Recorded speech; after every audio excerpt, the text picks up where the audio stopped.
Msimu huu kwa mimi kama mimi binafsi nimejiandaa vizuri, namshukuru Mwenyezi Mungu, na kujiandaa lazima nishirikiane na wachezaji wenzangu ili kufanya kitu kizuri.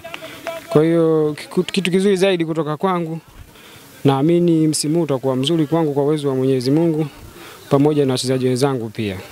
Naamini nikishirikiana na wachezaji wenzangu vizuri, basi pia mimi mwanzo wangu utakuwa mzuri kwa msimu huu.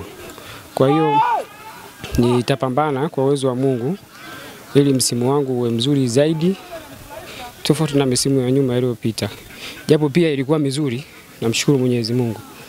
Ila nitapambana, nitashirikiana na wachezaji wenzangu na mimi mambo yatakuwa mazuri kwa uwezo wa Mungu. Sisi nguvu yetu, mimi naamini kwa wachezaji. Kwa wachezaji nguvu, na ndio maana tumeongeza watu. Na tumeongeza kwa sababu tunaamini wao watakuja kutusaidia.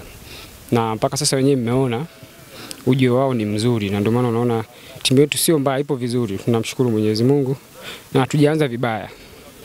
Sisi pamoja na walimu tupo vizuri, na naamini kadri siku zinavyozidi kwenda mbeleni, japo ligi mbeleni inakuwa ngumu sana, lakini naamini na sisi tutakuwa vizuri zaidi na tutaweza kufika ambapo tunapopataka. Kwa hiyo nguvu yetu kubwa ipo kwa watu ambao tuliowaongeza, wachezaji wazuri na wanatusaidia wenyewe mnaona. Kwa hiyo naamini msimu huu utakuwa mzuri zaidi kwa uwezo wa Mwenyezi Mungu. Pamoja na mashabiki pia tunawashukuru, na ni watu ambao wanatusupport sana, wasichoke kwa sababu wao tunawategemea. Ukiacha sisi na wao pia wana umuhimu wao mkubwa sana, viongozi, watu wote. Kwa upande wa wachezaji wa Mashujaa, hivi mchezaji gani kwako ni rafiki yako kipenzi ambaye huwa mnapiga naye story sana mnapokuwa kwenye kambi? Kwa upande wa Mashujaa sana kakaangu Mpoki. Ndio huwa nikikaa napiga naye sana story. Mchezaji gani ambaye huwa ni msumbufu sana? Yaani huaga mkiwa kwenye kambi huaga ni msumbufu muda wote, kambi huaga akiwa yupo mnabaki mpoe, kila kiwepo mnakuwa mmechangamka. Mariki